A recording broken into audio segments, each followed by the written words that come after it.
നമസ്കാരം. പ്രധാനമന്ത്രി സ്ഥാനം പോലും മറന്ന് ഒരാൾ പൂജാരിയായ രാജ്യത്ത് ഇനിയും നിശബ്ദരായിരിക്കാൻ സാധിക്കുന്നത് എങ്ങനെയെന്ന് ചോദിച്ച നടൻ പ്രകാശ് രാജ് നരേന്ദ്രമോദിക്കെതിരെ ആഞ്ഞടിച്ചു. തൃശൂർ സാഹിത്യ അക്കാദമിയിൽ നടക്കുന്ന സാർവദേശീയ സാഹിത്യോത്സവത്തിൻ്റെ 2ാം ദിവസം കലയും ജനാധിപത്യവും എന്ന വിഷയത്തിൽ സംഘടിപ്പിച്ച സംവാദ പരിപാടിയിൽ സംസാരിക്കവെയാണ് പ്രകാശ് രാജ് സമീപകാല ഇന്ത്യൻ രാഷ്ട്രീയാവസ്ഥയോട് നിശിതമായി പ്രതികരിച്ചത്. പാർലമെന്റ് മന്ദിരത്തിൽ പോലും ക്ഷേത്രത്തിലേതുപോലെ പൂജകൾ നടന്ന രാജ്യത്താണ് നമ്മളിപ്പോൾ ജീവിക്കുന്നതെന്നും ഇന്ത്യയിലെ ഏറ്റവും മികച്ച നടനാണ് നരേന്ദ്രമോദിയെന്നും പ്രകാശ് രാജ് കളിയാക്കി.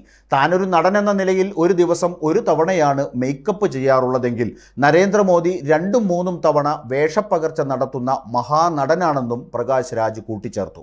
ഹിന്ദുമത നവോത്ഥാനത്തിന് നേതൃത്വം നൽകിയ കാലടി ശങ്കരാചാര്യർ ഭാരതത്തിൻ്റെ 4 അതിരുകളിൽ സ്ഥാപിച്ച 4 മഠങ്ങളിലെയും ഗുരുശ്രേഷ്ഠർ അയോധ്യയിലെ പ്രതിഷ്ഠാ ചടങ്ങ് ബഹിഷ്കരിച്ച വേളയിൽ വിശ്വഗുരുവായ താനുള്ളപ്പോൾ മറ്റുള്ളവരെന്തിന് എന്ന നിലപാടാണ് മോദി സ്വീകരിച്ചത്.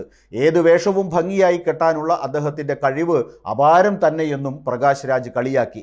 തൃശ്ശൂരിൽ സുരേഷ് ഗോപിയുടെ രാഷ്ട്രീയ പ്രവേശത്തെക്കുറിച്ച് ചോദിച്ചപ്പോൾ നടന്മാർ രാഷ്ട്രീയത്തിൽ ഇറങ്ങുന്നത് തെറ്റല്ലെന്നും വരികൾക്കിടയിലൂടെ വായിക്കാനുള്ള കഴിവുണ്ടാകുക എന്നതാണ് പ്രധാനമെന്നും പ്രകാശ് രാജ് പറഞ്ഞു.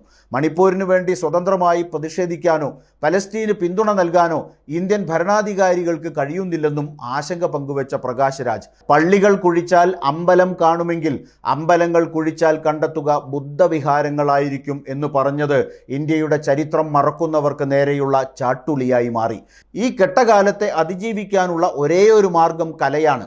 രാമായണം പോലും ഒരു കലയാണെന്നും എന്തുകൊണ്ട് സീതയെക്കുറിച്ച് നാം സംസാരിക്കുന്നില്ലെന്നും പ്രകാശ് രാജ് ചോദിച്ചു. തികച്ചും ഏകപക്ഷീയമായി സൃഷ്ടിക്കപ്പെട്ട കശ്മീർ ഫയൽസിന് ദേശീയ അവാർഡ് കിട്ടുന്നതും വസ്തുതാപരമായ ആഖ്യാനമായ ജയ് ഭീമിന് ദേശീയ അവാർഡ് കിട്ടാത്തതും പ്രൊപ്പഗണ്ടയാണെന്നും അദ്ദേഹം പറഞ്ഞു. വലതുപക്ഷം എല്ലാ കാലവും നിലനിന്ന ചരിത്രമില്ലെന്നും നമ്മുടെ ഭയമാണ് വലതുപക്ഷ ഫാസിസ്റ്റുകളുടെ ശക്തിയെന്നും പ്രകാശ് രാജ് ഓർമ്മിപ്പിച്ചു. അവർ സ്വയം ശക്തരല്ലെന്നും ഇത്തരം വലതുപക്ഷ വർഗീയതകൾ നശിക്കുക തന്നെ ചെയ്യുമെന്നും നമ്മൾ ചോദ്യം ചെയ്തുകൊണ്ടേയിരിക്കണമെന്നും അദ്ദേഹം ഓർമ്മപ്പെടുത്തി. തോൽക്കാൻ തയ്യാറായാലും പോരാടിക്കൊണ്ടേയിരിക്കണം.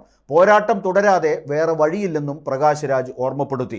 രാജ്യം ഒരു തെരഞ്ഞെടുപ്പിലേക്ക് പോകുമ്പോൾ ഇവിടെ നടന്ന മുഴുവൻ കൊള്ളരുതായ്മകളെക്കുറിച്ചും ഓരോ സാധാരണക്കാരനും ഓർമ്മ വേണമെന്ന് പറഞ്ഞ പ്രകാശ് രാജ് താൻ നിരന്തരം നടത്തുന്ന പോരാട്ടം നന്മയുടെ വിജയത്തിന് വേണ്ടിയാണെന്നും നല്ല നാളുകളെ തിരിച്ചുപിടിക്കാൻ വേണ്ടിയാണെന്നും സംവാദ സദസ്സിൽ അദ്ദേഹം വ്യക്തമാക്കി. തൻ്റെ സുഹൃത്ത് ഗൗരി ലങ്കേഷ് ഹിന്ദുത്വ ഭീകരരാൽ ക്രൂരമായി വെടിയേറ്റ് കൊല്ലപ്പെട്ടതിന് ശേഷം നരേന്ദ്രമോദിയുടെ നിതാന്ത വിമർശകനായി മാറിയ പ്രകാശ് രാജ് തൻ്റെ പോരാട്ടം തുടരുമ്പോൾ ആ വാക്കുകൾക്ക് മൂർച്ച കൂടുന്നത് സ്വാഭാവികം.